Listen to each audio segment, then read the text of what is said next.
পিচ্চিটার ঠোঁট আমার ঠোঁটের একদম কাছে নিয়ে আসলো। পিচ্চিটার নিঃশ্বাস আমার মুখের উপর পড়ছে। পিচ্চিটা নিজের ঠোঁট আমার এতই কাছে নিয়ে এল যে বুঝতেই পারছি না কোনটা ওর নিঃশ্বাস আর কোনটা আমার নিঃশ্বাস। আমি পিচ্চিটাকে কিছু বলতে যাব, তখনই খপ করে নিজের ঠোঁট আমার ঠোঁটে লাগিয়ে দিল। আমি মুখে কোনো শব্দ করতে পারছি না, শুধু মুখ দিয়ে শব্দ বের হয়ে আসছে। কিছুক্ষণ পর পিচ্চিটা নিজের ঠোঁট সরিয়ে আমার কপাল নিজের কপাল লাগিয়ে জুড়ে জুড়ে হাঁপাতে লাগল। আমি পিচ্চিটাকে ধাক্কা দিয়ে নিজের থেকে সরিয়ে নিলাম। হাত দিয়ে ঠোঁট মুছতে মুছতে বললাম, এই পিচ্চি শয়তান্নি, তুই এটা কি করলি? আমি যে পিচ্চি না সেটার প্রমাণ দিলাম। সর। ধাক্কা দিয়ে সরিয়ে বাথরুমে যেতে লাগলাম। অনেকক্ষণ ধরে বাথরুম বসে বসে মোবাইল টিপছিলাম। পিচ্চিটার সামনে যেতে ইচ্ছেই করছে না। অনেক রাগ হচ্ছে পিচ্চিটার উপর। এইটুকু পিচ্চি একটা আমাকে কিস করছে, এটা ভাবতেই সারা শরীর জ্বলছে। আব্বুর ভয়ে পিচ্চিটাকে কিছু বলতেও পারছি না। বাথরুমের বাইরে থেকে পিচ্চিটার ডাক শুনলাম, এই যে এতক্ষণ ধরে বাথরুমে কি করছো? বেরিয়ে আসছো না কেন? বাথরুমেই ঘুমিয়ে পড়লে নাকি? আমি কোনো উত্তর না দিয়ে মোবাইল টিপছি। কিছুক্ষণ থেমে পিচ্চিটা আবার ডাকতে লাগল, এই যে শুনছ, বেরিয়ে আস না প্লিজ, আমার একা একা ভয় লাগছে। আমি মনে মনে বললাম, তোর ভয় লাগছে তো আমি কি করব? কোলে নিয়ে নাচব নাকি? পিচ্চি শয়তান্নি একটা। এবার পিচ্চিটা বাথরুমের দরজাটা জুড়ে ধাক্কা দিতে লাগল। দরজা খুলছ না কেন? প্লিজ দরজাটা খুল। এবার পিচ্চিটা নিজে নিজেকেই প্রশ্ন করল, ওর কিছু হলো না তো?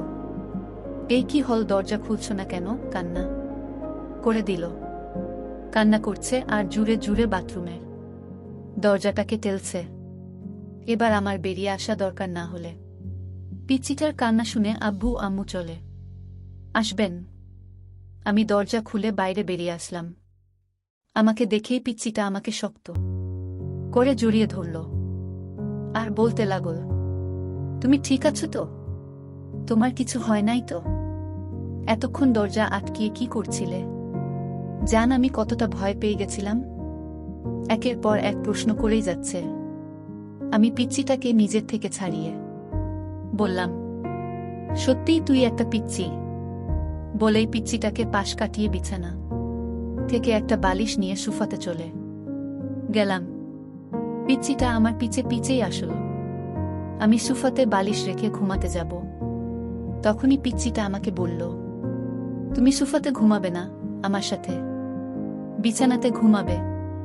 আমি তোর সাথে ঘুমাতে পারবো না, তোমাকে আমার সাথেই ঘুমাতে হবে।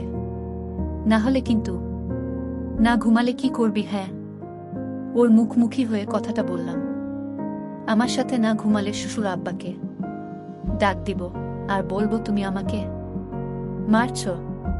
কি বললি? আমি তোকে মারছি? তুমি আমাকে মার নাই, সেটা শুধু আমি আর তুমি জানি, আব্বু তো আর জানেন না। তুই আমাকে ব্ল্যাকমেল করছিস। আমার প্রশ্নের উত্তর না দিয়ে উল্টো আমাকে প্রশ্ন করল, তুমি বল আমার সাথে ঘুমাবে নাকি আমি আব্বুকে ডাক দিব? তোর মতো পিচ্চি শয়তান্নির সাথে আমি ঘুমাতে পারবো না। ওকে তাহলে আমি আব্বুকে ডাক দেই। আব্বু ও? আমি ওর মুখ চেপে ধরে বললাম, এই কি করছিস? আমি ঘুমাব তো তোর সাথেই ঘুমাব, প্লিজ আব্বুকে ডাক দিস না। পিচ্চি শয়তান্নি একটা। হি হি হি হি। শেষ পর্যন্ত পিচ্চিটাকে নিয়ে বিছানাতে ঘুমাতে গেলাম। ওর বালিশটা টেলে এক পাশে দিলাম, আমার বলিশটা টেনে অন্য পাশে আনলাম। আমাদের মাঝখানে বড় গ্যাপ রাখলাম। লাইট নিভিয়ে বালিশে মাথা রাখলাম। হুট করে পিচ্চিটা নিজের বালিশ ছেড়ে আমার বালিশে চলে আসলো। সুজা আমার বুকে মাথা রেখে দুই হাত দিয়ে আমাকে জড়িয়ে ধরল। আমি সাথে সাথে ওকে আমার থেকে ছাড়িয়ে নিলাম। এই পিচ্চি কি করছিস? তোর বালিশে গিয়ে ঘুমা। না, আমি তোমার বুকেই ঘুমা। তোর বালিশে গিয়ে ঘুমা বলছি, ধমক দিয়ে বাড়লাম। পিচ্চিটা উল্টা আমাকে ধমক দিয়ে বলল, আমাকে তোমার বুকে ঘুমাতে দিবে নাকি আমি শ্বশুর আব্বাকে ডাক দিব? আব্বুও। আমি আবার পিচ্চিটার মুখ চেপে ধরে বললাম, এই পিচ্চি শয়তান্নি কথায় কথায় আব্বুকে ডাক দিস কেন? অতঃপর বাধ্য হয়ে পিচ্চিটাকে বুকে নিয়ে ঘুমালাম। সকালে ঘুম থেকে উঠে মেয়েটার কাণ্ড দেখে আমি অবাক হয়ে গেলাম। সকালে ঘুম থেকে উঠে মেয়েটার কাণ্ড দেখে আমি অবাক হয়ে গেলাম। পিচ্চিটার একটা পা আমার পেটের উপর, আর আমার মাথাকে নিজের বুকে শক্ত করে জড়িয়ে আমাকে কোল বালিশ বানিয়ে ঘুমিয়ে আছে। আমি পিচ্চিটার বাহু থেকে নিজেকে ছাড়ানোর চেষ্টা করছি, কিন্তু পিচ্চিটা আমাকে ছাড়ছেই না, আরো শক্ত করে আমাকে জড়িয়ে ধরছে। তার মানে পিচ্চিটা এখন জেগেই আছে। আমি বললাম, এই পিচ্চি আমাকে ছাড় বলছি। পিচ্চিটা আমাকে ছাড়ছেই না। আমি এবার জোর করে পিচ্চিটার থেকে ছুটে আসলাম। ফ্রেশ হয়ে রুমে এসে দেখি পিচ্চিটা নাই, হয়তো উঠে নিচে চলে গেছে। আমি রেডি হয়ে নিচে খাবার টেবিলে চলে আসলাম। সবাই একসাথে নাস্তা করছি। আব্বু বললেন, নিয়ান তুই কোথাও বের হবি নাকি? জি আব্বু, বন্ধুদের সাথে একটু দেখা করতে যাব। বোমাকে সাথে করে নিয়ে যা, একটা ভালো কলেজে ভর্তি করে দিস। আব্বু তার চেয়ে বরং ওকে ওর বাড়িতে পাঠিয়ে দাও, দিয়া ওর বাড়ি থেকেই পড়াশোনা করুক। পিচ্চিটার হাসিমুখ মলিন হয়ে গেল। আব্বু বললেন, দিয়া এখন আমাদের বাড়ির বউ, আমাদের বাড়ি থেকেই পড়াশোনা করবে। তোকে আমি যেটা বলছি তুই সেটা করো। আমি মুখ গোমরা করে বললাম, আচ্ছা আব্বু। পিচ্চিটার মুখে হাসি ফুটে উঠল। আমি বাইক নিয়ে পিচ্চিটার জন্য বাইরে দাঁড়িয়ে আছি, কিন্তু এখনো আসছে না কেন? সেই কখন রেডি হতে গিয়েছিল। কিছুক্ষণ পর পিচ্চিটা বেরিয়ে আসলো। আমি পিচ্চিটাকে দেখে হা করে তাকিয়ে রইলাম। পিচ্চিটাকে সাদা একটা পরি লাগছে। পিচ্চিটা একটা সাদা জামা পরে বের হয়ে আসল। ঠোঁটে লাল লিপস্টিক, চোখে গাঢ় করে কাজল। এক কথায় অসাধারণ লাগছে পিচ্চিটাকে। এভাবে তাকিয়ে আছো কেন? আমার লজ্জা লাগছে। পিচ্চিটার কথায় আমি ওর থেকে চোখ সরিয়ে নিলাম। যেভাবে সেজে আসছিস বোঝা যাচ্ছে কোনো বিয়ে বাড়িতে যাচ্ছিস। বাহ রে, নিজের বরের সাথে আজ প্রথম কোথাও একসাথে বের হচ্ছি, একটু সাজব না? এটাকে একটু সাজা বলে? আচ্ছা তাড়াতাড়ি পেছনে উঠ। পিচ্চিটা একটা লাফ দিয়ে বলল, ওয়াও, আমরা বাইকে যাব। পিচ্চিটা হুট করে এসে আমার গালে একটা চুমু খেল। এই পিচ্চি শয়তান্নি, আমাকে চুমু দিলি কেন? পিচ্চিটা আমার কথার উত্তর না দিয়ে বলল, জান, আমার অনেক দিনের স্বপ্ন, আমার বর আমাকে বাইকের পিছনে নিয়ে ঘুরবে। সেই স্বপ্নটা আজ পূরণ হতে যাচ্ছে। তুই স্বপ্ন দেখো, আমি যাচ্ছি। এই বলে বাইকটা স্টার্ট দিলাম। এই না না, আমি উঠছি। পিচ্চিটা পেছনে উঠে বসতেই আমি বাইকটা ছেড়ে দিলাম। কিছুক্ষণ পর আমি বাইকটা একটা জায়গায় থামালাম। পিচ্চিটা বলল, আমরা কি কলেজে এসে পড়েছি? না। তাহলে এখানে বাইক থামালে কেন? দরকার আছে। পিচ্চিটা আর কিছু বলল না, চুপ করে বসে রইল। আমি ভাবতে লাগলাম, সামনে তো বন্ধুরা আড্ডা দিচ্ছে। আমার সাথে যদি পিচ্চিটাকে দেখে তাহলে তো আমি শেষ।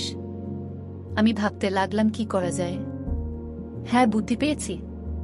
আমি পিচ্চিটাকে বললাম, এই পিচ্চি আমাকে শক্ত করে জড়িয়ে ধর। পিচ্চিটা খুশি হয়ে আমাকে শক্ত করে ধরল। আমি বাইকটা স্টার্ট দিলাম। আস্তে আস্তে বাইকের স্পিড অনেকটা বাড়িয়ে দিলাম। পিচ্চিটা ভয় পেয়ে আরো শক্ত করে জড়িয়ে ধরছে, আর আমাকে কি যেন বলছে। বাতাসের শস আওয়াজে পিচ্চিটার কথা আমি ভালো করে শুনতে পারছি না। আমাদের আড্ডার জায়গা ফেলে আসতেই আমি বাইকের স্পিড কমিয়ে দিলাম। তারপর একটা কলেজের সামনে এসে বাইক থামালাম।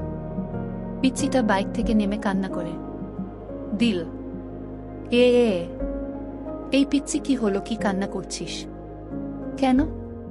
তুমি এত স্পিডে বাইক চালিয়ে আসলে কেন? এ আমি কত ভয় পেয়ে গেছিলাম। এ সত্যিই তুই একটা পিচ্চি, কান্না থামা বলছি, সবাই দেখছে এভাবে রাস্তায় কান্না করছিস, মানুষ কি ভাববে? পিচ্চিটা কেঁদেই চলছে। এই পিচ্চি কান্না থামা বলছি, না হলে। কিন্তু এবার ধমক দিয়ে বললাম। এবার আরো জোরে জোরে কান্না করতে লাগল। এ আমি বাড়িতে গিয়ে সুর আব্বাকে সব বলবো, তুমি আমাকে মারছ আর অনেক স্পিডে বাইক চালিয়েছ। এই মেয়ে, আমি তোকে কখন মারলাম? এটা তো ডাহা মিথ্যা কথা। এ আচ্ছা বোন, সরি সরি, এবার কান্না থামা। দেখ লোকজন কিভাবে আমাদের দিকে তাকিয়ে আছে। এ তুমি আবার আমাকে বোন বলছ? এবার কয়েকটা লোক আমাদের দিকে এগিয়ে আসলো। লোকগুলা আমাদের অনেকক্ষণ ধরে লক্ষ্য করছিল। লোক এক, কি ভাই, মেয়েটাকে এভাবে কাঁদাচ্ছেন কেন? লোক দুই, মেয়ে দেখলেই পিছনে লাগতে ইচ্ছা করে বলে। লোকটা নিজের হাতের শার্ট উপরে তুলতে তুলতে আমার দিকে এগিয়ে আসছে। আমি, আরে ভাই থামেন থামেন, উনি আমার বউ, আমার ওপর রাগ করে কান্না করছে। আমার মুখে বউ ডাক শুনে মেয়েটা কান্না থামাল। লোক তিন, আপু উনি কি আপনার স্বামী? জি, উনি আমার স্বামী। লোকগুলা আমাকে সরি বলে চলে গেল। পিচ্চিটাকে দেখলাম মাথা নিচু করে হাসছে। এই পিচ্চি, হাসছিস কেন? তুমি আমাকে বউ বলছো তাই খুশি লাগছে? আমার বয়েই গেছে তোকে বউ বলতে। আমি তো ওই লোকগুলোর হাত থেকে বাঁচার জন্য তোকে বউ বললাম। যেভাবেই হোক বউ বলছো তো। পিচ্চিটাকে কলেজে ভর্তি করিয়ে আবার বাড়িতে ফিরছি। এবার বাইকটা আস্তে আস্তেই চালাচ্ছি। কিছু দূর আগাতেই দেখলাম কয়েকজন লোক রাস্তার মাঝখানে দাঁড়িয়ে আছে। আরে এরা তো আমার বন্ধু।